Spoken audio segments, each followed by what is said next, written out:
Thank you po. Clyde! Ay, ikaw lagi kang nanggugulat ng iyong performance.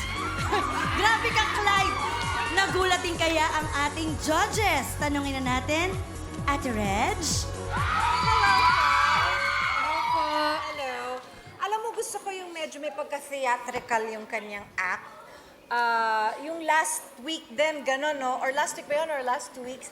Basta may halong acting ng konti or may... I love it. I love it so much. And Thank you po. I love that you sang the song, although I'm not very familiar with it. Parang napanindigan mo siya talaga ng bonggang-bongga. So, congratulations. Thank you, Ate Reg. Sir Gary? Alam mo, Clyde, naniniwala ako at naniniwala rin kaming lahat na ang entablado, ang stage, was made for you. Okay?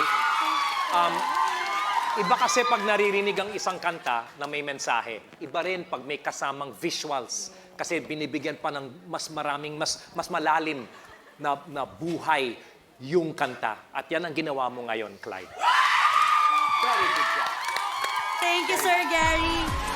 Congratulations, Clyde. Thank you po. Pwede ka na muna magpahinga sa iyong upuan. Ngayon din. Pero bago ka umupo, masyado akong na-excite para sa'yo. Maraming salamat, judges.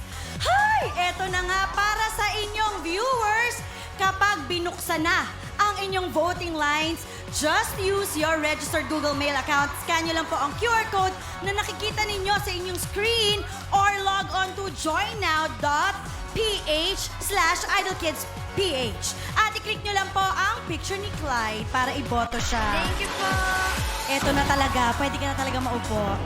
Thank you, Clyde!